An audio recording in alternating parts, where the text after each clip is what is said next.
Le 22 et 23 octobre prochain, au centre-ville de Montréal et dans des rassemblements dans plusieurs régions du Québec, des chrétiens de multiples traditions se rassembleront pour réfléchir et dialoguer sur les façons de vivre l'Évangile pour le bien commun. Est-il possible d'allier nos différentes forces sans nier nos différences, afin de servir au bien de tous? Plusieurs organismes, églises et individus croient que oui. C'est le cas pour la SBC, la Société biblique canadienne, dont la mission est d'aider le monde à entendre Dieu parler à travers sa parole immuable. Là où les gens sont en danger, lorsque la foi est assiégée, à des millions de personnes qui ont soif d'espoir et à une génération en quête d'un but, Dieu parle. La SBC les aide à entendre. Grâce à leurs généreux donateurs, la SBC est un leader en matière de traduction, de publication et de distribution de Bibles et de ressources publiques. De plus, ils peuvent développer et s'associer à des projets qui permettent à la parole de Dieu de transformer la vie des gens. Des projets comme le Congrès Convergence, par exemple, dont la SBC est un fier supporteur. Pour en savoir plus sur la SBC et découvrir leurs Bibles et autres ressources, visite biblecanada.com. C'est Bible au pluriel, canada.com.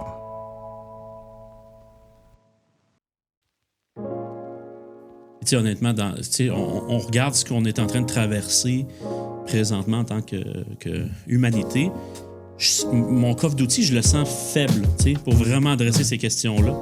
Mais pour adresser la question dans l'Église, puis même pour dire au monde, voici, vous voulez apprendre à vous entendre ensemble, à regarder à l'Église. Je trouve que là, je sens que notre coffre d'outils il est plein, là. On en a des passages dans les Écritures, c'est riche. L'Évangile, ça, c'est comme là, on mettre en pratique. C'est ça, on en a du stock là, pour parler justement, puis le vivre, le mettre en pratique. Alright, bienvenue tout le monde au Pub Socratique, où l'on brasse des idées sur la théologie et la spiritualité, la philosophie et les enjeux de société depuis 2015. Merci à Jean-Christophe Jasmin, Steve Cloutier d'être là avec moi aujourd'hui. Plaisir. Alright, puis les gars, aujourd'hui, c'est notre 7e saison. C'est ça qu'on part. 7 saisons déjà du Pub Socratique. C'est bon? Ouais, c'est bon. On a couvert des sujets vraiment intéressants. On a eu du monde avec nous, puis on a été à distance. Là. On a fait ça depuis 1 an et demi. Maintenant, on est au moins avec d'autres personnes en chair et en os, donc c'est bien. Puis, parlant de présence... on va faire un pub en présentiel dans à peu près 1 mois, le 22 octobre. Donc, ben out à ça. Ouais, enfin. Enfin, ouais. Puis ce soir, dans le fond, avec cette première épisode de la 7e saison, on introduit un sujet qui va être vraiment important pour le pub socratique et aussi pour le Congrès Convergence le 23 octobre prochain, où vraiment on explore comment on fait pour avoir des perspectives divergentes, mais de se réunir puis de travailler ensemble au bien commun, bien qu'on soit pas d'accord sur tout. Puis là, ce soir, notre objectif, les trois, c'est qu'on veut commencer à définir ce sujet-là de polarisation. On veut explorer un peu d'où ça vient, comprendre un peu les implications, les effets sur les individus, les églises et tout ça. Puis vraiment juste comprendre comment on peut bien vivre dans les temps actuels. Yes. Fait que, guys, la polarisation, comment ça vous affecte? Comment vous vivez ça depuis surtout la pandémie, là, parce que tout s'est comme accentué tellement, là. Les opinions là-dessus, c'est quoi votre vécu? Mais là, ma première question, ça aurait été qu'est-ce que tu entends par polarisation, mais on va en parler un peu plus tard, j'imagine. Ben, peux-tu le définir pour nous? Écoute, je sais pas si je peux. On va t'aider. Mais déjà, tantôt, tu parlais, tu sais, c'est l'écart qui se creuse, on dirait, dans les opinions, dans les divergences d'opinion. Puis j'ai l'impression que, prenons juste avec la COVID, tu sais, ça nous force un peu à prendre position, tu sais. Parce que c'est dans les faits, tu sais, soit tu le portes ton masque ou c'est soit tu le portes pas, tu sais. Tu peux pas dire que je suis en cheminement par rapport à ça, là. Tu peux être semi-vacciné, mais encore un peu, mais tu sais, fait que... Un vaccin sur 2, c'est comme si c'est plus juste une question théorique, là, c'est que chacun, on n'a pas le choix de se positionner à quelque part sur quelle action on va prendre. Puis j'ai l'impression que ça définitivement, c'est comme s'il y a des camps qui sont en train de... Ils sont peut-être pas en train de se former, mais ils sont peut-être déjà très formés, en tout cas. Là, donc, on parle de... Par rapport, par exemple, à la pandémie, le côté plus... mettons, si on va dans les termes un peu plus clichés, là, complotiste. L'autre terme, je ne sais pas comment on les appelle, les gentils ou... Les bien-pensants. Les bien-pensants, les moutons. Ouais, les moutons et les conspirationnistes. Fait que ça, c'est vraiment ça. Des polarités extrêmes. Là. Puis c'est les noms par lesquels on s'accuse mutuellement. Puis sans bien sûr prendre le temps de connaître ou d'entendre l'autre. Jean-Christophe, y a-t-il des aspects à ça que tu rajouterais pour essayer de définir un peu? Ben, c'est sûr, la polarisation, c'est... on pense au pôle Nord, pôle Sud. Là, c'est vraiment l'idée de diviser des choses en deux, là, principalement. On entend parler de la gauche, la droite. Moi, à quelque part, c'est sûr, il y a quelque chose qui m'achale un peu avec ça, dans le sens que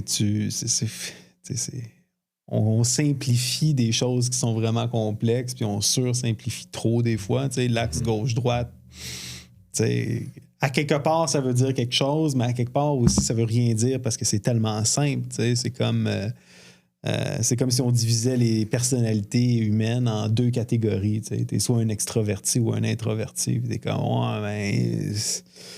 oui, ça décrit quelque chose qui existe, mais de mettre les gens dans ces deux catégories-là, c'est un peu absurde. Puis je pense, c'est sûr qu'avec la COVID, avec tout qu'est-ce qui se passe, j'ai vraiment l'impression qu'on voit comme une polarisation, oui, qui s'effectue, mais on dirait qu'il s'impose, qu'il se force dans le narratif. Il y a plein de monde. Moi, en tout cas, on va parler de nos opinions. Moi, je suis doublement vacciné, mais je refuse d'utiliser le pass vaccinal. Il y a du monde qui sont pas vaccinés, mais qui acceptent les mesures de distanciation sociale.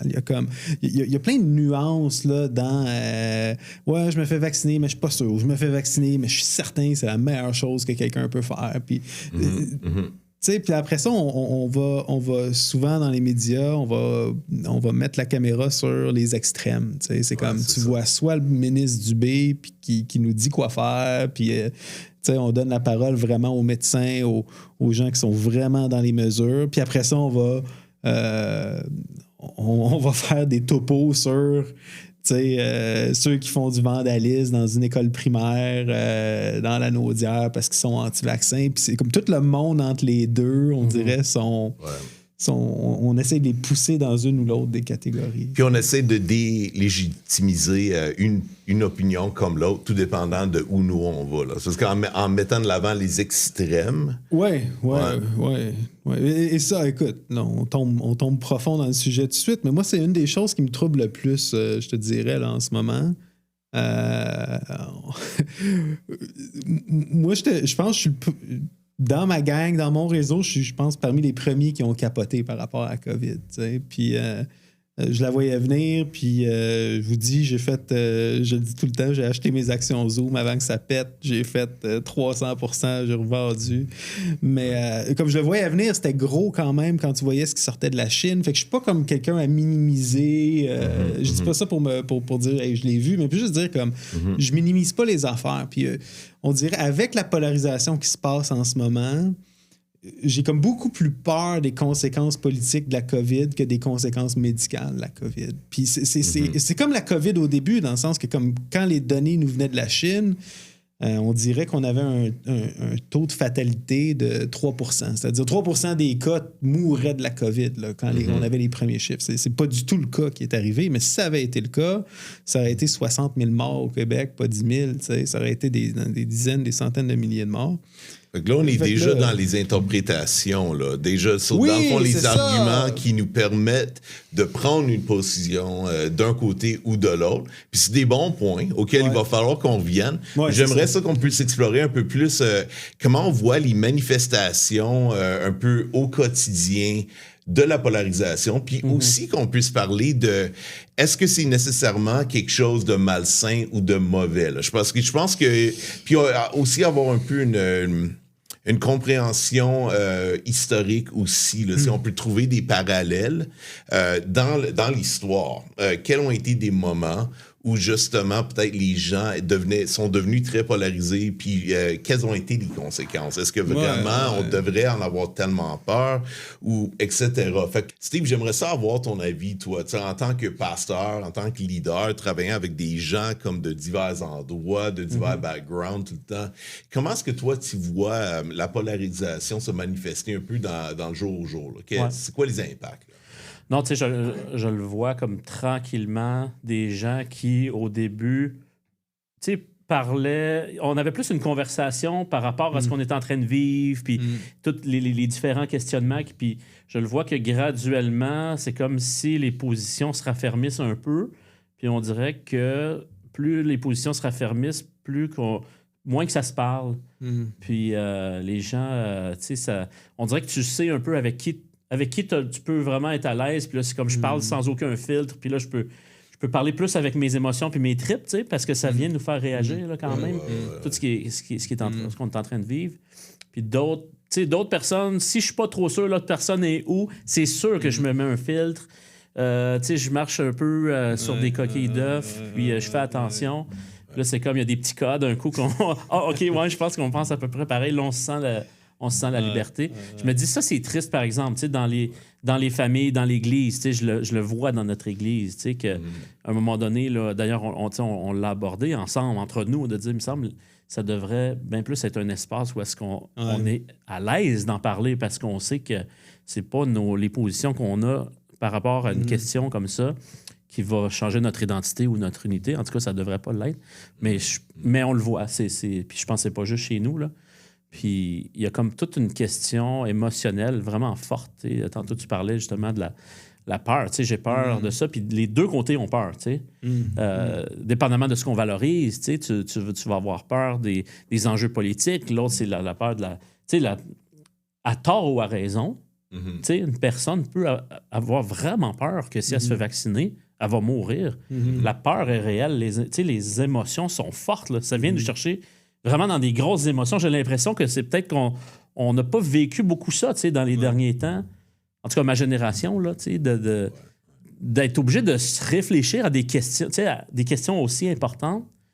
Donc, je pense que ça a cet effet-là. C'est justement d'amener les gens à se positionner. Puis on n'a comme pas développer ces outils-là pour discuter. Puis tu as mentionné au début, Steve, le fait que les gens, souvent, ils sont un peu hésitants. Puis là, ils déterminent, voici quelqu'un qui, quand même, je pense relativement comme moi, donc c'est safe. Comme c'est sécuritaire. Je peux m'exprimer sans être rejeté.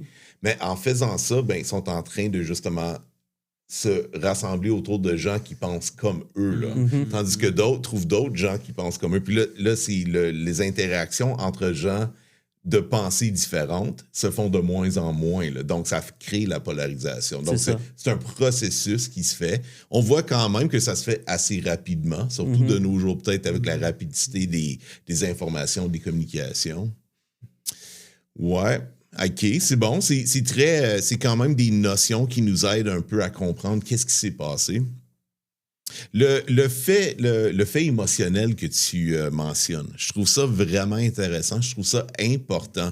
Parce que souvent, je trouve que ce qu'on voit que ce soit les médias, que ce soit des individus qui publient leurs idées, tu sais, là, c'est des positionnements comme « j'ai réfléchi, j'ai fait mes recherches, tu sais, et voilà, j'ai déterminé ce qui est quoi. » Et donc, j'ai raison et voici ma position. Donc, c'est comme si on essaie d'amener une position, un argument qui se veut soit scientifique ou très rationnel au moins. Ouais. Mais pourtant, mais c'est comme, il n'y a personne qui arrive, regarde, moi, je m'inquiète, donc voilà ma position. C'est comme on veut se cacher derrière des arguments qui sont plus rationnels. Comment est-ce que vous voyez un peu cette chose-là? Quels sont peut-être les côtés néfastes de nier peut-être notre vérité personnelle, subjective? Là? Yeah. Comment ça va, Jean-Christophe? C'est ça qu'on veut savoir. C'est ça. Comment ça va dans ton cœur? C'est parce que c'est comment pas... Jean-Christophe enfant vit la COVID? Là? Parle-moi du petit gars qui est en le petit. Non, mais c'est parce que c'est facile de déshumaniser une idée. Si une idée dit cette personne-là a tort, donc je l'exclus, mais si tu connais la personne pour la personne, selon moi, c'est beaucoup moins facile de complètement renvoyer du dos de la main une personne. Tu vois, moi, c'est là où peut-être moi, je te rejoins pas dans comment dire, dans ton analyse, comme quoi la plupart des discours qu'on entendrait dans les médias sont principalement des discours rationnels. Tu sais.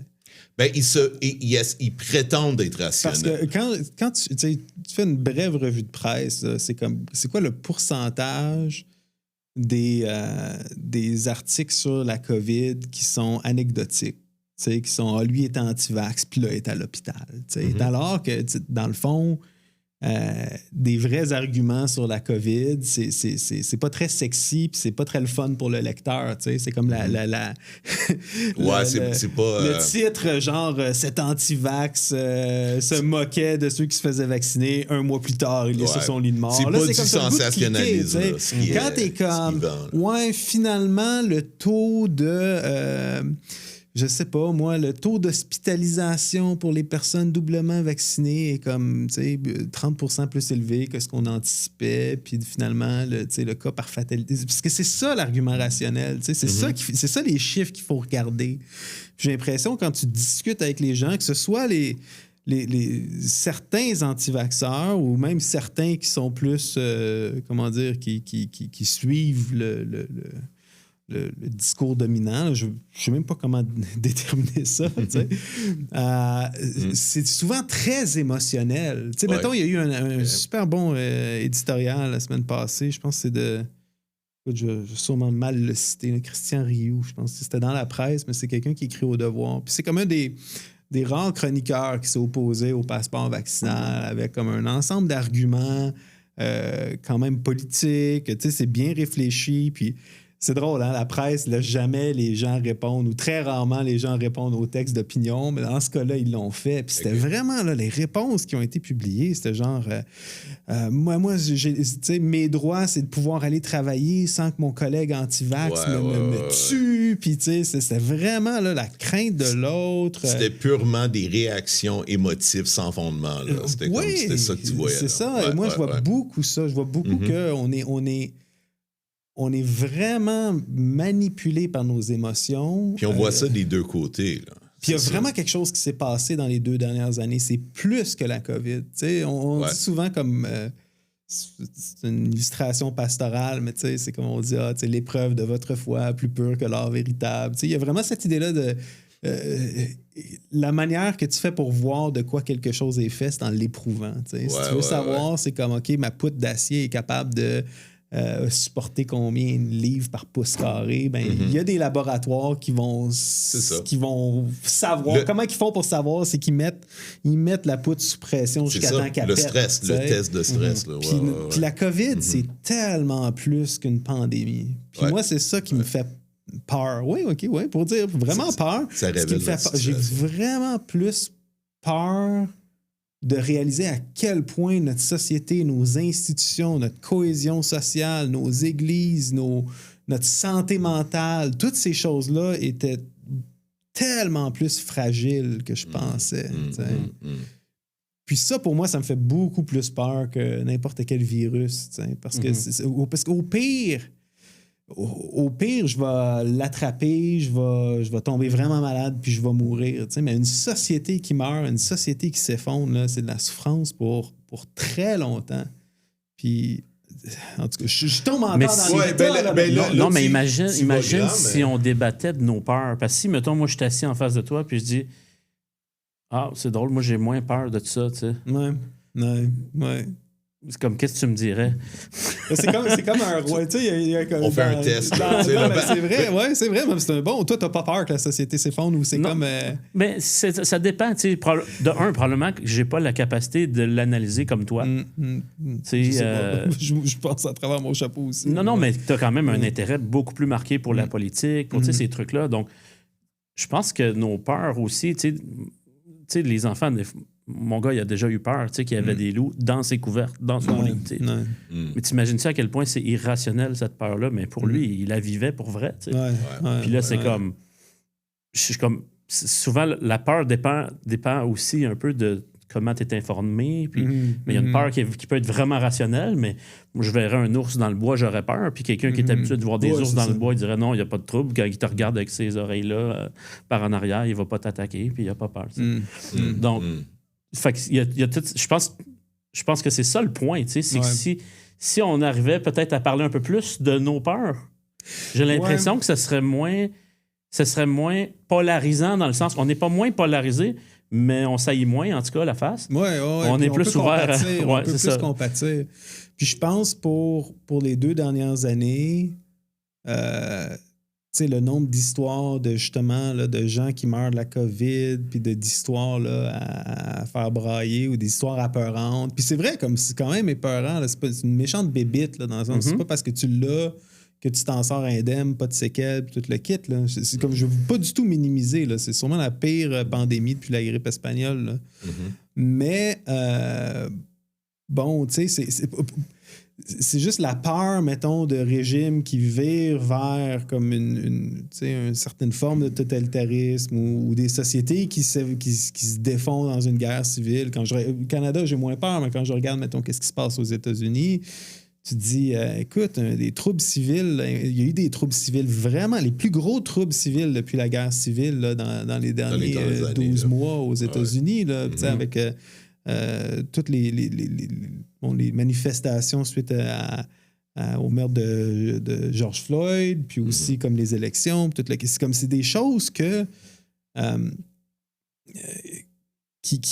dont il faut se préoccuper. Puis tu vois, c'est ça, les gens... la COVID, c'est l'illustration parfaite pour ça. Parce qu'aujourd'hui, le commun des mortels a peur d'attraper un virus qui est concret.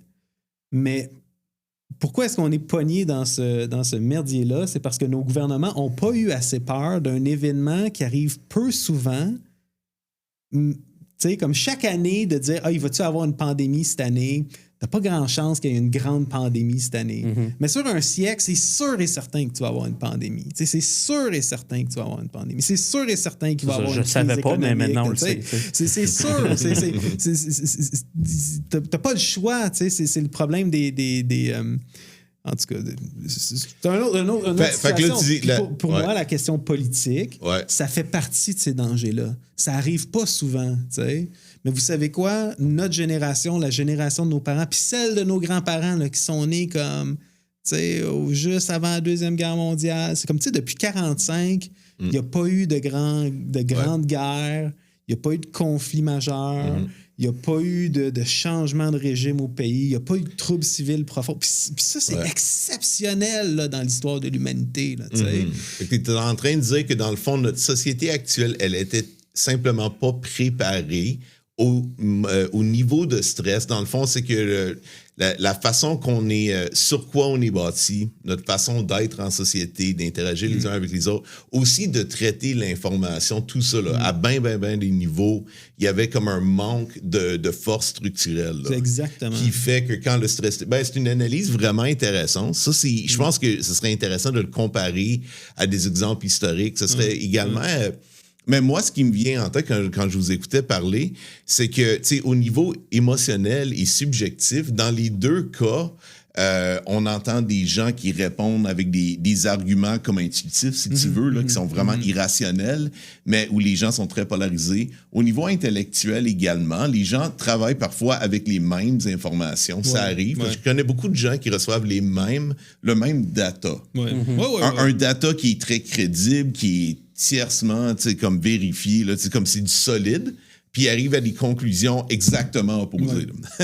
Donc, pour moi, c'est juste de dire que c'est pas juste on a besoin d'un rationnel encore meilleur ou des arguments meilleurs, puis c'est pas purement de se partager les uns les autres ce qu'on vit non plus. Mais je pense qu'il y a des nuances dans les deux cas. On a besoin de plus d'informations. On a également besoin de plus d'authenticité, peut-être dans nos discours, pour être capable d'humaniser l'interaction. Ça, c'est, je pense, des éléments importants. Wow. OK. Mais là, j'aimerais revenir vraiment à ce que tu dis. Ce que tu as soulevé, Jean-Christophe, là, c'est quelque chose. C'est le côté de la structure. J'aimerais ça voir ça un peu historique, société, mais aussi Église.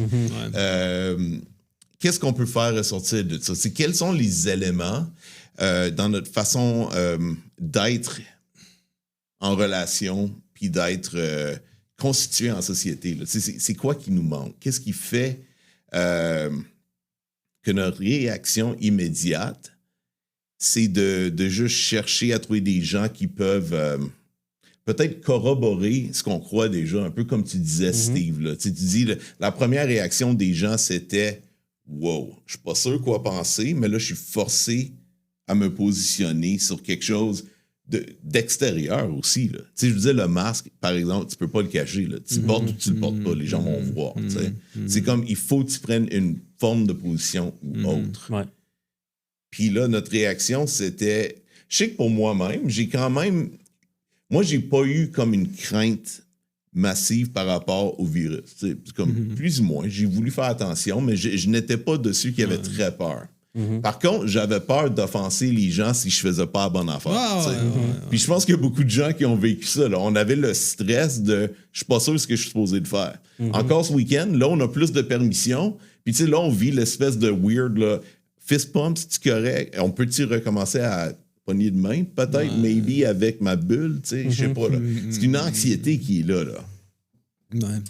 Fait qu'est-ce que vous en pensez? Là? Qu'est-ce qui fait qu'on est... Grosse question, là. Grosse question, mais qu'est-ce qui fait qu'on est plus préoccupé parce que les autres pensent de nous que par les faits en tant que tels? Petite musique de fond. Non, mais il y a peut-être... Déjà, après ça, Jean-Christophe va nous enseigner sur l'histoire. Puis j'ai hâte d'entendre tout ça.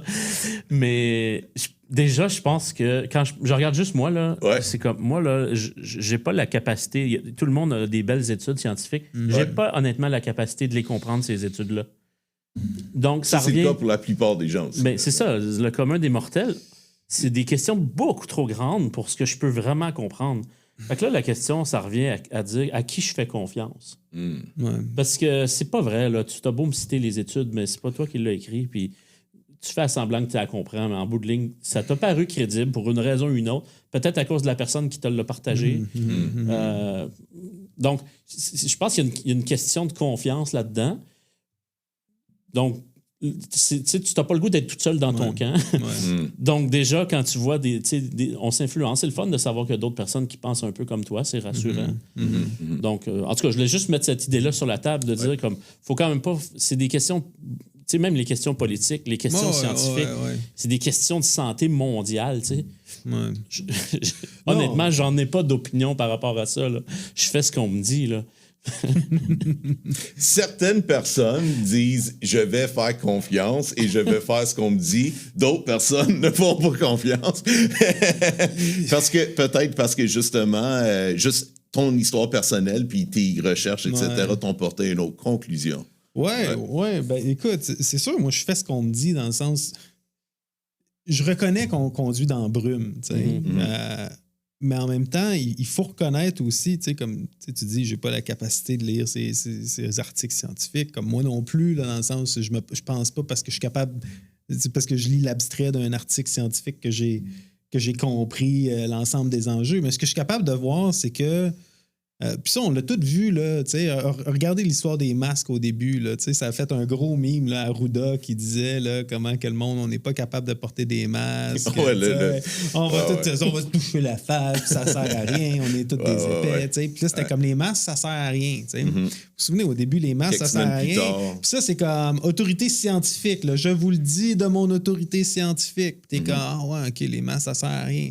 Puis après ça, c'est comme, on nous dit, tu sais, de l'autorité scientifique, comme les masques, ça sert à quelque chose. Puis aujourd'hui, comme quand tu lis, honnêtement, tu sais, moi, mon opinion non professionnelle de médecin, mais comme il y a beaucoup d'arguments convaincants comme quoi la COVID, c'est en aérosol. C'est-à-dire, c'est un peu comme la fumée de cigarette, là, c'est un aérosol. Là. C'est pas, les masques, c'est pour les postillons. Mais si je fume ici puis tu as un masque, tu vas sentir ma cigarette. Fait que c'est pour ça que, comme mettons, il y a du monde qui dit hey, c'est la ventilation dans les salles de classe, c'est ouvrir les fenêtres. Pourquoi est-ce qu'on a plein de cas l'hiver et on n'en a pas l'été? Puis c'est tout le genre de choses que tu dis.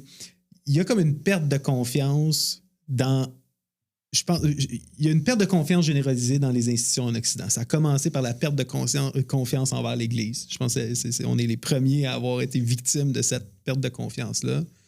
perte de confiance envers les politiques, perte de confiance envers l'industrie, envers le marché, envers le capitalisme. Mais il restait comme une confiance dans les scientifiques. La science dit que, les études disent que, puis c'est comme moindrement que tu te penches là-dessus, tu te rends compte que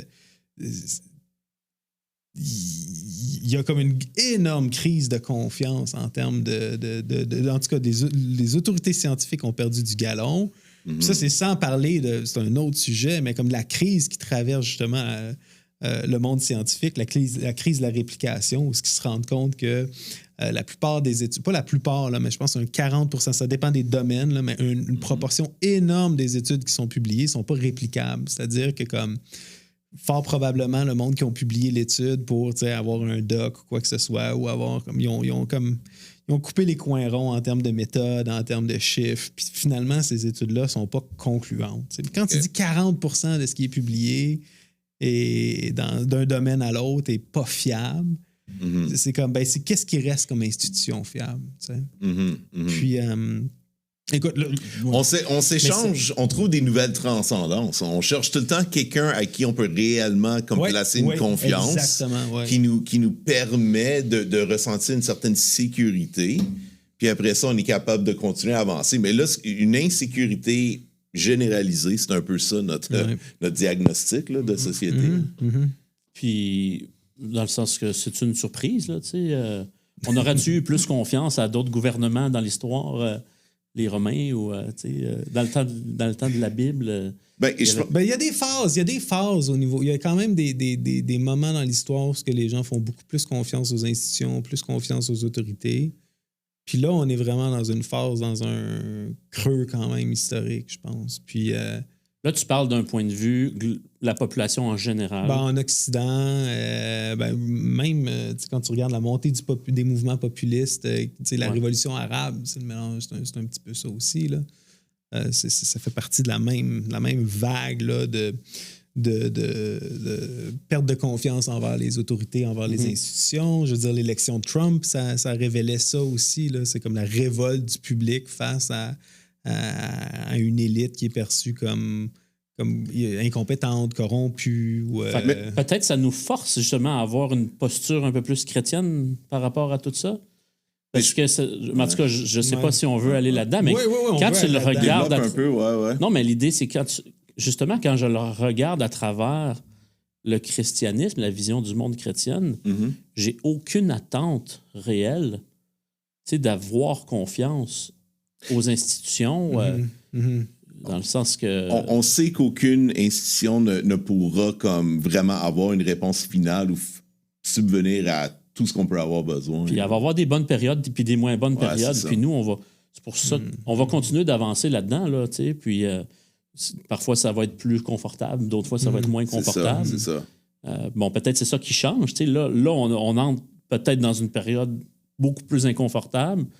Tu sais, les questions dans l'Église, les grands débats dans l'Église, peut-être il y a quelques années, c'était quelle couleur on va peinturer les murs. Là, aujourd'hui, la question, c'est est-ce qu'on va refuser des personnes le dimanche matin qui, par un motif de conscience, n'ont pas voulu recevoir un vaccin? C'est comme, là, on est forcé à avoir des questions un petit peu plus sérieuses. Ça, c'est fort ce que tu dis, dans le sens que si... en tant que chrétien, on a une confiance qui est solide dans notre source de transcendance, qui est Dieu lui-même, l'immuable, l'infini, celui qui ne change pas, qui tient le monde dans ses mains et notre lendemain. Si on a cette confiance-là, on devrait être en mesure de relativiser les autres autorités, qu'ils soient scientifiques, qu'ils soient autres, dans le sens... Oui. Mais, par contre, la même polarisation qu'on voit dans la société en général, on le voit aussi dans l'Église. Fait que je me demande, c'est facile de juste dire, genre, depuis 2 fois, on part des tent meetings, let's go, man. On dit aux gens, soyez des meilleurs chrétiens. Mais je suis pas persuadé que c'est peut-être la meilleure approche, hein, mais qu'en pensez-vous? Je sais pas qu'est-ce que tu veux dire quand tu dis que c'est pas la meilleure approche. De dire aux chrétiens d'être des meilleurs chrétiens. Non, mais C'est parce que c'était sa prédication pour dimanche. Ouais, Là, c'est ça. Non, mais de l'approcher. Bonne réplique, Steve, absolument. Mais ce que je veux dire par là, c'est que de pas de tout simplement taper sa tête des gens. Parce que je pense que c'est justement que notre spiritualité, elle touche pas nécessairement au reste de nos vies. C'est qu'il y a une séparation. Moi, je crois pas que ces chrétiens-là, qui soient polarisés dans un camp ou dans l'autre, c'est tout le monde. Là. Ouais. Je crois pas que c'est comme un manque de foi, que c'est pas assez des bons chrétiens. Je pense pas que c'est ça le problème. C'est pas ça le problème. Pourtant, on a le même problème, qui est le fait que nos craintes nous font réagir, nous placent dans des positions qui sont tout aussi malsaines souvent que le reste du monde. Mais je sais pas si moi je appellerais ça un problème. Okay. Mettons, dans notre Église, on a des consciences différentes. Ouais. Donc, on a une diversité là, d'opinions puis de positions. Mm-hmm. Je sais pas si c'est un problème. Ouais, OK. Parce que c'est là qu'on est appelé à réellement mettre en pratique l'amour, l'unité. T'sais. Dieu nous demande de conserver l'unité. C'est parce qu'il prend pour acquis qu'on va être polarisé à quelque part. Ouais. Il prend pour acquis qu'il va y avoir une force de vouloir se diviser, et ainsi de suite. Sur des Donc, questions secondaires. Ça fait partie de nos attentes. Là. On ne devrait pas être surpris de ça. Ouais. Donc, le monde vit ça, l'Église vit ça. Ça a toujours été le cas pour tout. On a les mêmes péchés que tout le monde. Mais est-ce que les chrétiens... Puis je pense que la réponse est sûrement oui et non. Là. Mais est-ce que tu vois vraiment une bien meilleure capacité à aller vers l'autre et à écouter et à être sensible dans l'Église? Peut-être Qu'est-ce que je dirais... vous observez? Peut-être le problème que je dirais, c'est que les chrétiens abordent la question de la même façon que le monde. Okay. Donc, ils s'échangent des études scientifiques. Là, c'est là que moi, j'aime pas ça, parce que c'est pas ça que nous, on fait. C'est comme... Moi, j'ai pas une formation là, pour déchiffrer là, c'est quoi la meilleure position par rapport à la COVID ou les... C'est pas, nous, c'est pas ça. Donc, peut-être ça, c'est ma critique. Lorsqu'on fait comme le monde puis qu'on essaie d'entrer dans les débats, je ne veux pas dire faut qu'on s'exclue du monde. Je pense qu'au peuple socratique, là, on veut faire bien attention de ne pas dire aux chrétiens d'arrêter de penser. non, c'est ça. Mais au contraire, c'est que je trouve que ça nous libère. Ça nous libère de vraiment parler des choses. On l'a dit, la polarisation, tantôt, ça tue la communication et le dialogue. C'est ça. Donc, c'est pas le fait d'être polarisé qui est un problème. Je pense que ça, on est tous d'accord là-dessus. Puis même d'être dépolarisé, ça peut être un problème. Ça peut réellement l'être si ça devient un genre de Est-ce que c'était un problème en Allemagne nazie qu'il y ait des chrétiens tellement polarisés contre Hitler qui étaient prêts à désobéir au gouvernement? C'est l'exemple qui... Fait que je suis pas en train de dire qu'on est sous Hitler là, en ce moment, mais je veux juste dire comme il y a des cas où la polarisation, il faut résister au mal. Puis t'as les deux dans la Bible, dans le sens que, mettons, je pense à Éphésiens 4, quand tu dis, garder l'unité de l'esprit par le lien de la paix, puis il y a un seul baptême, un seul Seigneur, un seul Dieu et Père de tous. C'est quand même, il y a des choses qui nous unissent sont plus fortes que les choses qui nous divisent. Puis tu vois dans le Nouveau Testament, là, comme que ce soit les Galates au niveau de la circoncision ou les Romains au niveau de la bouffe, c'est comme les chrétiens ont tendance à se polariser puis se diviser sur des questions secondaires, mais comme l'Évangile est plus fort que ça, ce qui nous unit comme communauté est plus fort que ce qui nous divise. Puis en se rappelant ce qui nous unit, en se rappelant Christ qui est mort pour nous, en se rappelant l'Évangile, en se rappelant comment le Seigneur nous a accueillis, bien, on a appelé à accueillir les autres. Puis ça, c'est supposé être comme un genre de vaccin contre la polarisation. T'sais. Puis c'est pas pour dire que comme ce qui se passe dans la société va pas affecter nos communautés, mais notre esprit de communauté est tellement plus, en tout cas idéalement, mais je pense, moi, dans ce que j'ai vécu avec toutes les bébites que l'Église peut avoir, là, puis pas avec des lunettes roses, il n'y a pas de communauté qui existe comme une Église dans la société. Moi, je repense à notre pub qu'on a fait là, sur le couple, puis ça m'obsède les recherches que j'avais faites avant de présenter. Comme le tiers des ménages québécois, c'est des personnes seules. Ça veut dire qu'il y a le tiers de la population québécoise là, qu'à un moment donné, ils ont passé 2 mois tout seuls. Puis les seules interactions qu'il y avait avec des gens, c'était avec des masques, tu sais. Puis c'est là, peut-être, je vais retourner sur le côté politique, là, puis après ça, je te promets, là, mais je te laisse. Je rentre avec l'Évangile par la porte dans l'arrière. après la Deuxième Guerre mondiale, il y a Hannah Arendt, qui est comme une philosophe allemande super connue, qui a écrit sur le totalitarisme, qui identifiait, dans le fond, la grosse question de la théorie politique après 1945, on peut deviner, c'est genre, hey, on était supposé être moderne, la rationalité, les lumières, tu parles beaucoup de l'influence de la raison, l'approche de la raison dans une société, c'était supposé nous rendre libres et prospères. Puis là, on découvre des chambres à gaz. Qu'est-ce qui est arrivé? Puis le gros problème après Auschwitz, c'est comme comment tu fais pour réfléchir après Auschwitz quand t'es devant le constat que les promesses de la modernité sont effondrées. T'sais. Puis le principal questionnement dans les années 50, c'était vraiment, mais comment est-ce qu'on est arrivé là? T'sais? Comment est-ce que le totalitarisme s'est imposé en Allemagne? Comment il s'est imposé en Union soviétique aussi. T'sais. Puis il y a des choses qu'il va identifier. Première chose, c'est l'atomisation puis l'isolement, la solitude. Les gens sont seuls puis atomisés. Puis quand ils sont comme tout seuls, comme il y a juste l'État puis l'individu, ben c'est sûr que les gens ils ont un besoin inné de communauté puis de sens. T'sais. Puis c'est comme... Une autre affaire, c'est la perte de confiance dans les institutions. Les vieux partis politiques étaient plus capables d'aller chercher des nouveaux adhérents, puis le monde faisait plus confiance dans les institutions comme l'Église, comme l'État, comme n'importe quoi d'autre. Fait que c'est sûr, quand tu as des mouvements plus radicaux qui arrivent avec comme une idéologie qui est claire, qui sont comme extrêmement radicaux, qui ont comme des solutions à l'ensemble des problèmes du monde, qui créent des nouvelles communautés où ce que tu peux être toi-même, puis où ce que tu peux vivre, vivre quelque chose d'autre. C'est là-dedans que comme les fascistes ont été puisés leur membership. Mm-hmm. Puis, à quelque part, moi, c'est ça que je crains, t'sais. C'est cette idée-là. Puis tu vois qu'il y a comme un genre de glissement vers le totalitarisme. Je vais utiliser mes mots là, dans le sens doucement, tu sais. Mm-hmm. Je suis pas en train de dire que Legault, c'est Hitler ou quoi que ce soit. Je suis persuadé que nos dirigeants ont le bien-être du peuple à cœur. Mm-hmm. Comme ils sont bien intentionnés. Je pense que les fonctionnaires, les médecins, comme tout le monde est bien intentionné dans ce qui se passe. Mais quand je regarde comme plus au niveau macro, qu'est-ce qui se passe? Déjà, on était super isolés, mais là, on a eu un isolement radical. Tu regardes qu'est-ce qui se passe, mettons, sur YouTube, les messages, la radicalité au niveau de, plein de questions comme l'identité du genre et des choses comme ça, mais il y a comme des choses qu'on prenait toutes pour acquis il y a 3 ans, là, ou 4 ans, là, qui sont complètement en train de déraper. T'as comme beaucoup plus de mobilisation politique, t'as eu des troubles civils. C'est comme... Peut-être que ça va passer comme une grippe. Peut-être que finalement, là, le printemps va venir, puis on va mettre ça derrière nous, puis on va retrouver le monde d'avant. Mais j'ai l'impression qu'à quelque part, c'est ça, on a vu comment le monde est fragile.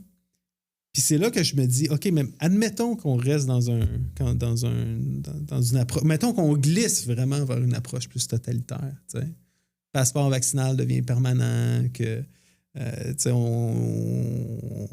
on a ces questions-là, ces enjeux-là de dire, est-ce que nous, on empêche quelqu'un de venir à l'église parce qu'il n'est pas vacciné? Est-ce que l'État a juridiction sur l'église le dimanche matin?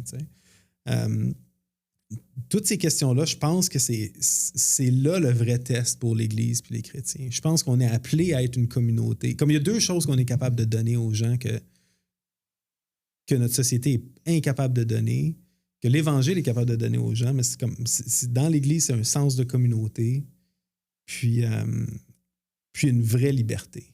C'est une vraie liberté dans le sens que comme aujourd'hui, la liberté est vraiment présentée comme le gouvernement n'a pas à me dire quoi faire. Puis je peux faire ce que je veux ou je n'ai pas à avoir peur des autres choses, mais c'est comme la liberté biblique, c'est vraiment la liberté de tes propres positions, la liberté de tes propres tendances. Ouais. Puis ça prend une vraie communauté. Puis ça, puis si on... je dis si on bouge pas, c'est comme c'est les fascistes qui vont le faire ou les extrémistes qui vont le faire, mais... Ou l'autre je pense que ça va se faire les deux en même temps. Ça va être les deux en même temps. C'est les deux en même temps parce que c'est les arguments, je veux dire, même dans ce que tu viens de dire, je veux dire, c'est que si c'est les fascistes, c'est le style plus autorité de la droite, là, qui commence à prendre le pouvoir, c'est la résistance de l'autre côté, mais qui leur fait pas confiance, ou si les tables tournent, puis là, c'est l'autre côté, ben c'est le même phénomène. Je veux dire, c'est pas... c'est dans le sens, je pense, c'est ce que tu as mentionné avec l'Église, c'est qu'on permet pas à un côté ou à l'autre de nécessairement prendre le dessus. Parce que c'est ça l'affaire. C'est pour ça qu'on s'est ramassé avec des fascistes en Espagne, tu sais, puis avec des communistes dans l'URSS, là, tu sais. Puis je veux dire, ça revient tout au même, mais c'est quand les gens sont pas capables de se rencontrer au milieu, tout en ayant des divergences d'opinion, c'est là qu'on reste dans l'isolement. Puis je pense que tu as raison de dire que l'antidote ou le vaccin, à quelque part, à nos maux de société, devraient se trouver et se trouvent généralement quand l'Église est en santé dans l'Église. C'est ça. Parce que c'est un lieu où justement ça rassemble des gens de toutes sortes de persuasions, toutes sortes d'histoires, toutes sortes de... Je veux dire, une église, c'est incroyable. Tu sais, c'est comme tu regardes, t'es comme, je me tiendrais pas avec cette personne-là normalement, parce qu'on est juste trop différents. Ouais. Trop différents. On se ressemble pas. On n'a pas plein de choses en commun. Mais en même temps, 5 minutes plus tard, tu regardes la personne et t'es comme, mais man, je l'aime. Ouais, c'est ça. C'est comme, tu vois, ça, c'est révolutionnaire, c'est fou, là. C'est comme l'église, c'est ça que je trouve intéressant maintenant. Comme il y a un prix à payer à la dépolarisation.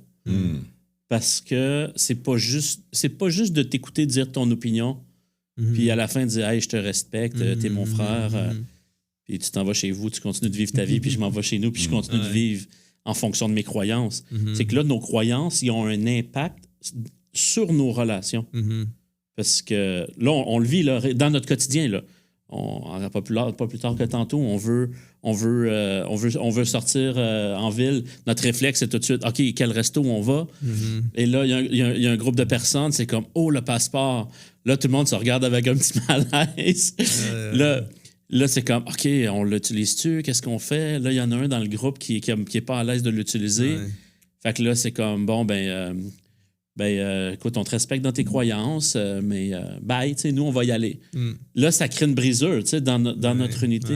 Fait que je trouve que c'est là, peut-être, avant, c'était plus difficile de dire, ah, t'as tes croyances, j'ai mes croyances, mais ça change rien en bout de ligne, tu sais. En tout cas, pour les croyants, peut-être. Ouais. Mais là, ça change réellement quelque chose de dire, par solidarité, pour ta position, qui est vraiment, que je considère qui est dans l'erreur. Tu écoutes des vidéos YouTube que je considère vraiment pas crédibles, mais toi, tu crois à ça, puis ça fait que là, tu as la position que tu as aujourd'hui. Ben, en tout cas, puis je sais pas si tu avais prévu qu'on parle de ça, mais ça a l'air de quoi la dépolarisation pour vrai, là, dans l'Église, tu sais. Je pense que c'est plus que juste de se dire... C'est plus que juste dialoguer puis de s'écouter. Ça commence définitivement là. Ouais. Mais aussi de dire, OK, je suis prête à changer ma vie pour aller te rencontrer. Puis que toi, selon ta maturité, c'est sûr que là, Paul, il parle qu'il y en a des forts et des faibles. Il met tout le temps la responsabilité sur le fort. Il met tout le temps la responsabilité. À chaque fois qu'il parle des forts et des faibles, c'est jamais pour condamner les faibles, quoi qu'il les appelle les faibles. Fait il les critique un peu là-dessus, de dire, vous devriez peut-être reconsidérer votre position théologique. Relire, faire des études sur les les penseurs politiques. Faites tes recherches. Tout le monde pense qu'ils sont forts, en fait, des deux côtés. C'est ça qui arrive. Fait que tant mieux. Ça veut dire que tout le monde devrait être en train de renoncer à ses libertés. Chrétiennement, si tout le monde pense qu'il est fort, s'il ne devrait pas avoir de problème, ça veut dire que chacun est capable d'aller rejoindre l'autre. Tu sais. Ben, c'est ça qui arrive, c'est que l'amour, c'est pas juste là, c'est pas de la faiblesse comme on sait bien. Là. Je veux dire, quand tu payes un prix, tu sais, là, pour aimer quelqu'un, c'est une action courageuse, c'est une action, tu sais, coûteuse. Puis ça a été aussi révélateur dans la COVID, tu sais, de dire je vais perdre mes libertés pour le bien commun. Puis on a été marqué aussi par cette idée-là de dire attends, à quel point est-ce que je suis patient? À quel point est-ce que je suis capable d'endurer comme volontairement une certaine forme de souffrance, une souffrance qu'on m'impose ou auto-imposée? Mais j'aime vraiment l'exemple là, de Romains 14, toute cette idée-là des faibles puis des forts. Puis c'est vrai, comme tu donnes l'exemple là, de... Moi, tu vois, c'est ça. Je suis vacciné, j'ai un problème de conscience avec le passeport vaccinal. C'est vraiment, c'est pas juste comme... c'est vraiment comme je me dis, si je l'utilise, je suis en train de dire à l'État, comme tu as le droit de contrôler mes déplacements, tu as le droit d'avoir ce pouvoir-là que personne t'a accordé, que tu as pris toi-même, puis que tu risques d'abuser s'il n'y a pas de résistance, s'il n'y a pas de friction. T'sais. Puis, fait que moi, je suis le faible. Parce que, en tout cas, dans Romains 14, à quelque part, c'est comme celui qui a un problème de conscience, là où il ne devrait pas en avoir. Là, ça, c'est une autre question. Est-ce que, mais du point de vue du faible, il ne devrait pas en avoir. Là, il y a un problème de conscience, ben, c'est lui qui est faible, celui qui est libre, qui dit non, j'ai pas de problème avec ça. Puis moi, j'ai plein d'amis très proches qui n'ont aucun problème. En fait, je suis pas mal tout seul là, qui est de même dans mon entourage. Ben, c'est comme moi de dire, OK, par amour, je vais me priver de ma liberté pour garder cette communion-là avec toi. Ouais. Pour moi, même de cet cool. aspect-là, j'imagine, là, c'est une action de résistance un peu à une direction du gouvernement, tes citoyens. Tu dis, non, pour moi, si j'utilise le passeport, je suis comme en train de participer à cette mesure-là. Je participe à un mensonge, je participe à une mesure de contrôle qui est puis la manière de résister, je pense, comme chrétien à toute coercition politique ou à tout totalitarisme, des fois, c'est pas de se promener dans la rue avec une pancarte, c'est juste de dire, regarde, ça sera pas à travers moi que tu vas réussir à implémenter ces choses-là. Puis je le comprends, mais là, admettons que tu arrives au point où est-ce que là, c'est jusqu'à quel prix est-ce qu'on valorise ça? Puis là, c'est de dire, c'est une liberté. Est-ce qu'un autre chrétien dirait, écoute, moi, je m'en fous un peu, le gouvernement, je suis juste une goutte dans la mer, puis, je vais aller voter aux prochaines élections, puis je vais faire entendre ma voix à ce moment-là. Et si tu étais le seul dans ton église, qui avait cette posture-là, est-ce que, c'est quoi? Quand on arrive... Pour moi, c'est zéro jugement. Hein. Par contre, je suis le faible là-dedans, mais je suis vraiment zéro comme hey, le monde qui pense pas comme moi, c'est des vendus ou quoi que ce soit. Mais je sais que dans ma vie, c'est tellement facile de... On sait comme c'est facile de glisser dans le péché. Là. Je suis pas en train de dire c'est le péché, suivre le... Mais on comprend comment il y a quelque chose il y a des glissements qui s'opèrent quand tu acceptes des choses dans ta vie que tu devrais pas accepter, puis à un moment donné, tu es dedans, puis tu es comme « Wow, attends! » Comment je me suis rendu là, tu sais. Puis moi, peut-être que ma conscience est trop fragile, tu sais, mais on dirait, en ce moment, je trouve que c'est pas vraiment un problème, mais je me dis, si je me braque pas tout de suite, quand est-ce que je vais tracer une ligne, tu sais? Mais l'affaire, c'est que moi, quand je t'entends, c'est comme, je suis content que ton opinion puis ta position soit celle-là, parce que je vois que ça provient d'une conviction. Ouais, c'est ça. Les convictions, ça, c'est de quoi que notre monde n'a pas beaucoup de ces jours-ci. Là. On a des opinions, tu sais. Puis, on est à cheval sur nos opinions, mais l'affaire aussi, c'est qu'on veut imposer nos opinions aux autres. Tu sais, là, c'est quand la dernière fois que quelqu'un est allé sur ses réseaux sociaux, dire son opinion, puis dire, mais je vais comme me soumettre au bien des autres. Je vais mettre les autres avant moi, donc je vais, tu sais, comme... Peut-être que ça arrive des fois. Il y a sûrement des belles lumières. Moi, le masque, je pense. Je suis pas convaincu je suis pas convaincu, tu sais. Mais je le fais, je le porte. Je me dis, c'est pas. C'est ça. C'est ça qui arrive. C'est comme, parce que tu sais, un exemple comme l'autre côté, c'est quelqu'un qui est pas particulièrement inquiet ou n'y croit même pas, va porter son masque par respect et par amour pour l'autre. C'est ce genre d'affaire-là. Mais l'affaire, c'est que dans l'Église, dans une communauté ou une société, un rassemblement social quelconque, c'est très difficile à gérer. Le gouvernement ne peut pas imposer l'amour, donc il impose des règlements. C'est ça l'affaire. Nous autres, dans l'Église, on est comme, hey, c'est la loi de l'amour. C'est comme ça, c'est notre Dieu est amour. C'est ça que notre Bible nous dit. Jésus a incarné. T'sais, Jésus, c'est comme il a littéralement comme donné. Il s'est vidé de tous ses droits dans Philippiens 2 pour justement venir à notre niveau, là, notre niveau de extrêmement faible. Mais, c'est quelque chose. Mais sans péché. Ouais. Puis si tu agis contre ta conscience, tu pêches aussi. Mais tu sais, moi, je vais te relancer la balle parce que c'est bien, on va faire cet échange-là. Toi, t'es pasteur. Là, t'es comme, je comprends bien, toi, le passeport vaccinal, ça te dérange pas tant que ça. T'es comme, regarde, c'est la nouvelle règle, c'est correct. Moi, ça me dérange, là, honnêtement, personnellement, mais de façon plus modérée. Tu sais. OK, c'est ça. C'est un irritant. Je vais pas mettre des mots dans ta bouche. Là. Ma position est en maturation, dans le sens que pas dans un pôle, là. J'attends... Ben non, moi, je suis le seul qui n'est pas polarisé. Hey, tout le monde, on a quelqu'un de dépolarisé. Ben, je pensais que c'est pour ça que vous m'aviez invité. Oui. Non, mais là-dessus, tu peux être modéré aussi. Mais non, mais sérieusement, j'attends un peu de voir mon église, comment ça va se dessiner, tout ça, tu sais. Ouais. Puis je me dis, c'est comme, je sais pas trop c'était quoi ta question, tu as le droit de la finir aussi. Non, mais dans le fond, moi, où est-ce que je veux en venir, là, j'essaie de voir, comme, ça a l'air moins de déranger que moi, mettons, disons-le comme ça. Mais de l'autre côté, moi, la question que je me pose pour les autres, mettons, c'est comme, elle serait où la ligne, par contre, tu sais? Est-ce qu'il y a une ligne? Est-ce qu'il y a un point où ce que tu dis, regarde, tu sais, moi, je veux vraiment collaborer avec le gouvernement, que je crois que ça soit rationnel, comme qu'est-ce qu'ils nous demandent, ou irrationnel, comme il y a un point où ce que je veux collaborer, mais y a-tu un point où ce que tu dis, attends, là, il y a un point où ce que c'est comme ma ligne est tracée, puis passer ça, je vais être obligé de désobéir, tu sais. Je vais être obligé de résister, puis vivre avec les conséquences. Parce que je pense que la résistance chrétienne, c'est de désobéir, mais d'accepter les conséquences qui viennent avec. De dire, OK, ben regarde, si je fais ça, c'est l'amende ou la prison, ben parfait, je vais accepter la conséquence. OK, fait que je vais me lancer, là, je vais vous dire où est-ce que j'en suis présentement par rapport à cette question-là. C'est que j'essaie de réfléchir quel genre d'église, là je réponds comme avec ma perspective pastorale, là, mais quel genre d'église Dieu nous demande d'être.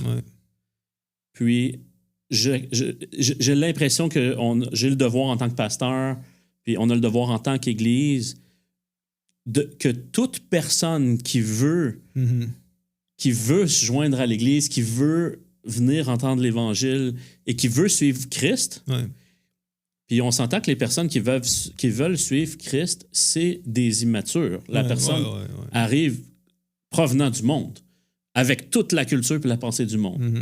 Dans toute sa diversité.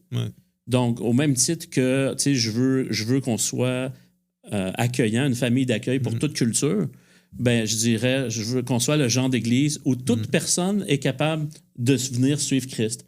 Ça veut dire un complotiste qui est en état de résistance totale au gouvernement pour X raisons, à tort ou à raison. S'il veut suivre Christ, tu l'accueilles. On trouve une façon de l'accueillir et de l'intégrer dans l'Église. Quitte à ce que ça me coûte d'aller en prison s'il faut. Là, il y a une ligne qui se trace. Donc, je pense à ceux qui sont déjà là. Mais pour moi, dans mon cas, c'est déjà plus simple parce que nous, on est une petite église, on est en région. Peut-être on est moins polarisé, peut-être, dans notre groupe. Mais je pense à ceux qui ne sont pas là. Donc, je pense à toute la ville. Quiconque voudrait se joindre, il faudrait qu'on ait une capacité de l'accueillir et de le laisser cheminer avant qu'il ait changé toutes ses croyances. Mais dans ce cas-là, si mettons, on impose un passeport vaccinal puis lui, il n'est pas vacciné, quelqu'un m'a posé la question. Quelqu'un m'a posé la question dans notre église la semaine passée, parce qu'on a fait un panel là-dessus. Puis j'avais choisi de pas répondre à la question. Tu peux aussi, parce que non, je peux y répondre aujourd'hui, mais dans le contexte de l'église, je me disais, on a assez de problèmes. Je veux pas comme créer déjà, parce que je sais un peu les gens où est-ce qu'il y en a que ça pourrait déjà ça va les troubler là, de savoir. Fait que c'est comme, on va traverser ce pont-là quand on sera là. Déjà, on va commencer par rester unis maintenant. Puis le point, c'est de dire, on va le traverser ensemble. Donc ça, c'était ma réponse. Dire, je ne sais pas encore, honnêtement, qu'est-ce qu'on va faire, mais je sais qu'on va rester ensemble et on va le traverser ensemble, parce que ça, c'est l'Église de Christ. Donc, on va lutter pour ça. Honnêtement, j'ai l'impression que si le gouvernement nous demande de demander les passeports, pour moi, je ne serais pas capable de refuser personne. Donc, au pire, je vais le demander le passeport si tu me demandes de demander le passeport, mais je ne vais jamais refuser quelqu'un à l'Église. C'est ça. Pour l'instant, c'est là où j'en suis, mais je ne sais pas comment mon Église va réagir à ça, mais c'est ça. Les implications, c'est ça. Tandis que pour moi, la ligne est vraiment claire, dans le sens que c'est comme le gouvernement n'a pas juridiction sur qui rentre à l'église ou pas. Mhm. Puis de fermer les églises pendant la pandémie, qu'il y avait comme vraiment un risque, un inconnu, je pense que le gouvernement était dans son droit de faire ça. Puis même les vieilles confessions reconnaissent que, tu sais, oui, des états d'exception pour le bien commun, tu sais, on fait de quoi? Fait qu'est-ce que tu dirais des églises qui choisissent de retourner à tu sais, en disant, on a ouvert une catégorie, là, tu sais, la catégorie du en ligne, Ouais. l'église en ligne. Ouais. Donc, ça nous semblait acceptable lorsqu'on était en confinement. Je trouve que c'est très risqué le en ligne. Tu sais. Mais en même temps, il y a des choses intéressantes. Ça, c'est un autre podcast peut-être au complet. Là. Mais où est-ce que je vais en venir, mettons, c'est à la ligne. Là, tu sais. C'est que moi, mettons, regarde, il y a eu si vous connaissez l'Église confessante en Allemagne. Tu sais, dans le fond, en Allemagne, tu avais l'Église d'État qui était comme bon. Puis quand les fascistes sont arrivés au pouvoir, l'Église d'État est devenue comme fasciste. Puis écoute, les fascistes ont fait comme certaines modifications à la confession de foi de l'Église en disant comment on n'a plus besoin de l'Ancien Testament parce que tu sais, c'est un petit peu trop. Il y a beaucoup de Juifs quand même dans l'Ancien Testament. C'est un gros problème quand tu es un nazi, le nombre de Juifs que tu as dans l'Ancien Testament. Mais il y avait aussi une règle qui disait que il allait créer une nouvelle Église protestante pour les chrétiens d'arrière-plan juif, qui avaient des parents ou qui avaient du sang juif. Puis c'est là-dessus que, dans le fond, l'Église professante s'est formée. Parce que, tu sais, en 33-34, il était pas... Il ne savait pas qu'il allait avoir une deuxième guerre mondiale puis une extermination. Là. Il n'était pas là-dedans, tu sais. Il ne pouvait pas savoir. Mais à ce moment-là, c'est là qu'ils ont tracé la ligne en disant, attends, qui fait partie de l'Église? Ça, c'est quelque chose, c'est une question qui est spirituelle, c'est déterminé par Dieu. Puis l'État, c'est pas... a pas de juridiction là-dessus. Mm-hmm. Puis on dirait, tu vois, c'est ça, avec la pandémie, on a l'impression comme l'État, c'est la totalité. Mm-hmm.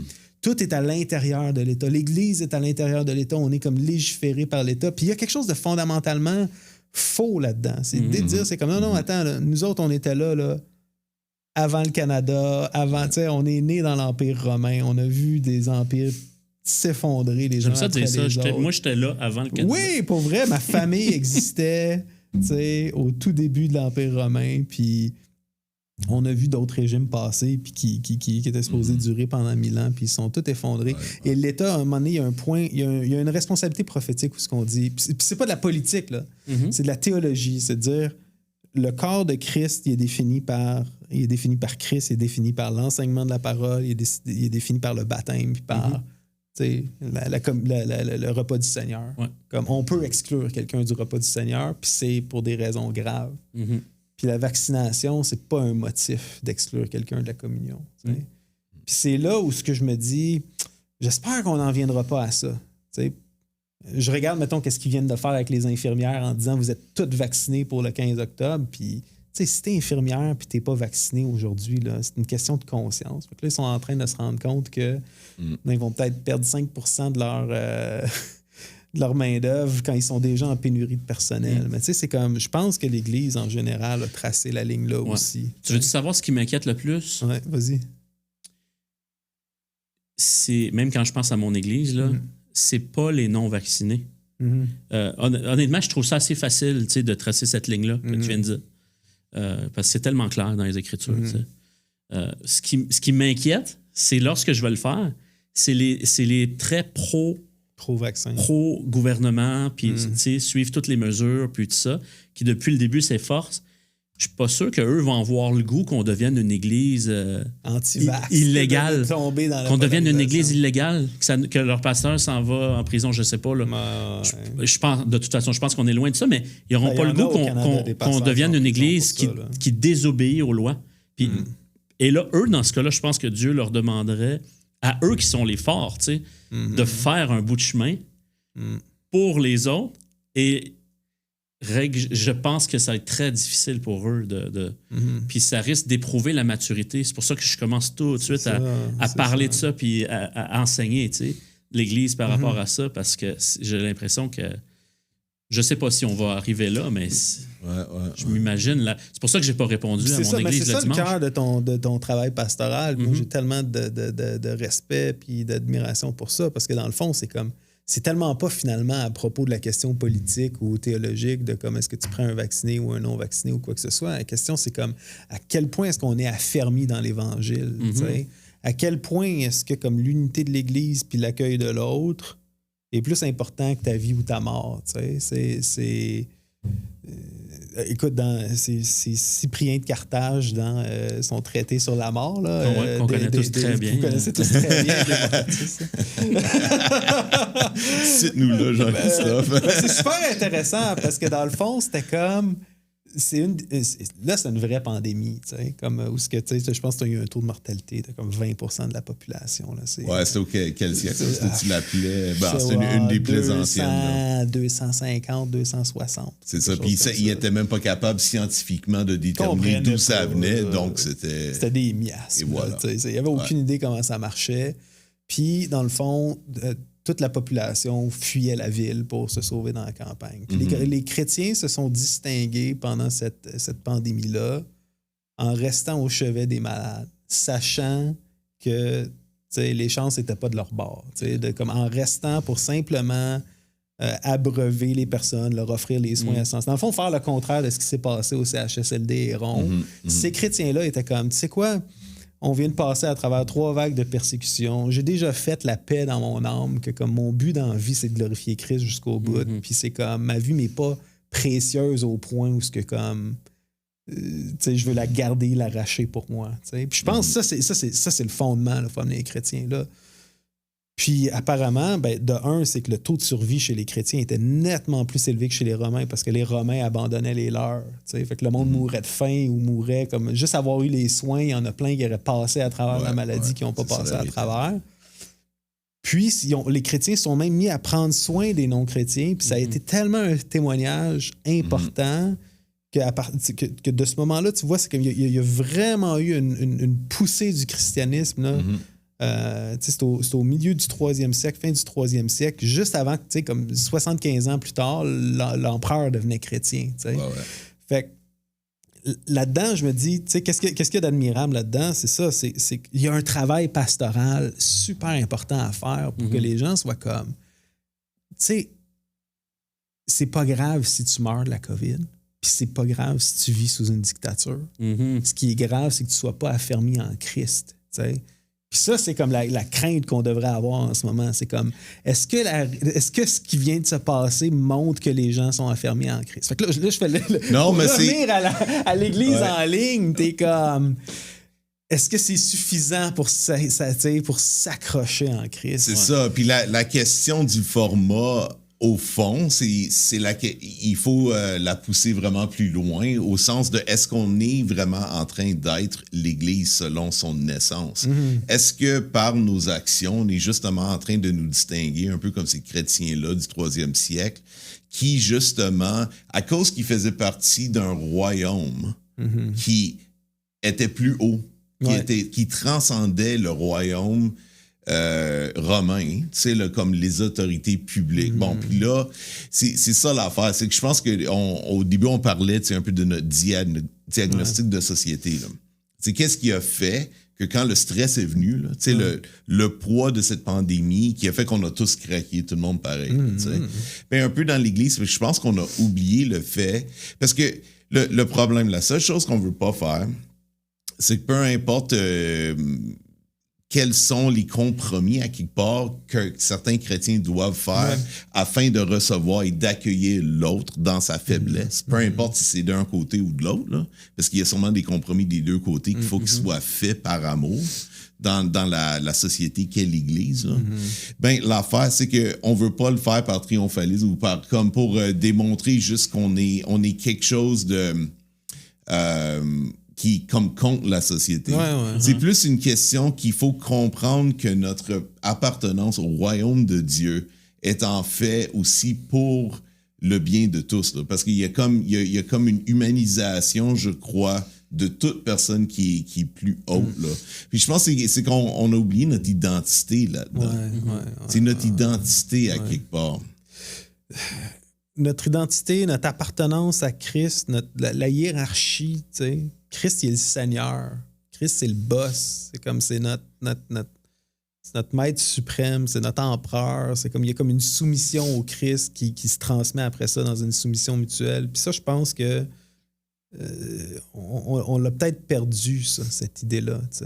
Puis pour moi, tu sais, je dis souvent que j'ai peur qu'on vire dans un régime totalitaire, puis à quelque part, il y a quelque chose de réconfortant en me disant, tu sais, l'Église va passer à travers, tu sais, parce que les portes de l'enfer vont pas lui résister, tu sais, puis mon attachement à Christ, j'espère qu'il va rester ferme là-dedans. Mais je pense que c'est la question fondamentale qu'on doit tous se poser. Tu sais, est-ce que...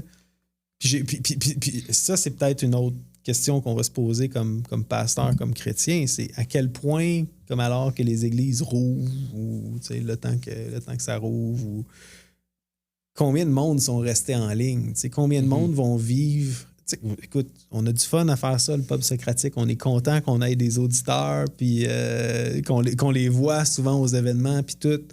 Puis je sais, moi, j'en écoute des podcasts, tout ça, où on jase, puis t'as l'impression de faire partie, tu sais, de la gang, puis tout. Mais c'est quand même un simulacre de communion. T'sais. C'est comme on partage des idées, puis pour vrai, je suis sûr qu'on s'entendrait bien avec comme, les auditeurs d'échanger ou quoi que ce soit. Mais c'est pas un remplacement d'une vraie communauté qui fait mal, qui est inconfortable, qui est... Tu sais, puis l'Église en ligne, c'est un peu ça aussi. Là. Il y a comme un côté de souffrance de vivre avec des antivax puis des moutons, puis de vivre dans ce méchant mélange-là d'Église locale qu'on peut pas se priver de ça. Ouais. Tu parlais tantôt, tu sais, c'est Christ notre Seigneur, puis j'ai l'impression que, quelle que soit la position, tu sais, le pôle, bon, je pense qu'un chrétien peut avoir un argumentaire qui dit « je fais vraiment ça pour glorifier Dieu ». C'est pas toutes les positions qui s'appuient vraiment sur ça, mais tu sais, Paul il disait un mange pour glorifier le Seigneur, l'autre il mange pas pour glorifier le Seigneur. Donc, les deux, je pense que quelle que soit ta position, tu peux vraiment vouloir glorifier le Seigneur. Ouais. J'ai l'impression que le vrai test qui démontre si le Seigneur est vraiment le Seigneur dans ta vie, c'est quand il te demande d'aller rejoindre l'autre. C'est ça. Dans sa position. C'est pour ça que je trouve que c'est là dans l'Église qu'on... C'est facile de dire comme moi, oui, Christ règne sur tout le monde. C'est facile d'expliquer comment tu es en train de vouloir honorer le Seigneur dans ta position. Mais essaie de me l'expliquer que tu es en train d'honorer le Seigneur dans ta position quand ça t'empêche d'aimer ton frère et de le servir. C'est là vraiment que le règne de Christ est mis à l'épreuve dans ta vie. Je pense que c'est là qu'on va briller le plus. Ouais. Puis c'est là qu'on faillit beaucoup. Puis c'est là que notre société est en train de faillir. C'est ça que je trouve aussi vraiment frappant, révélateur de l'épreuve qu'on a passée au travers. Tu sais, au début, c'était comme, je me souviens, Legault disait ça va être le combat de notre vie. Puis il y avait vraiment comme un esprit... Tu sais, dans les premiers mois de la COVID où tout le monde avait peur, il y avait vraiment comme un esprit de solidarité. Le monde s'en allait servir dans le système de santé. Tu sais, il y avait vraiment cette idée-là de dire, attends, là, Puis j'ai trouvé ça beau aussi de dire, comme regarde, même si la plupart du monde qui sont morts au début, c'est dans les CHSLD, puis l'espérance de vie, quand tu rentres en CHSLD, c'est 1 an et demi. Comme on a sacrifié comme bien des affaires pour du monde qui sont en fin de vie dans le fait. Là, on n'a pas sauvé des enfants ou quoi que ce soit. Mais il y avait où est-ce que je veux en venir, c'est qu'il y avait vraiment comme un esprit de solidarité. Puis là, on dirait la COVID nous a tellement... si on était prêt à sacrifier pour quelqu'un de confus en CHSLD qui a 92 ans, pourquoi est-ce qu'aujourd'hui, au nom encore des mêmes principes sanitaires, dans la presse, on se permet d'écrire des choses, comme juste le terme covidio, comme je peux comprendre sur Facebook, que je sais pas, mon oncle écrive covidio ou quoi que ce soit, là. Mais là, c'est comme... C'est dans TVA, c'est dans la presse, c'est comme il y a vraiment des termes qui sont employés pour désigner une partie de la population qui fait pas qu'est-ce qu'on veut qu'elle fasse. Par amour pour une autre partie de la population. C'est ça qui est vraiment troublant aussi. Puis je pense que dans nos églises, on doit... Mais tu sais, on parle de la COVID. J'ai déjà vu tellement on a tellement traité les gens des fois avec méfiance ou mépris parce qu'ils étaient charismatiques ou qu'ils avaient telle position théologique ou telle position par rapport à un sujet controversé ou un autre. T'as raison, c'est le vrai test de la seigneurie. C'est le vrai test de la seigneurie de Christ, de dire est-ce que un Jean, tu sais, si tu dis que t'aimes le Seigneur que tu vois pas, puis t'aimes pas le frère que tu vois, ben t'es un Moses de menteur, là. C'est évident. Ouais.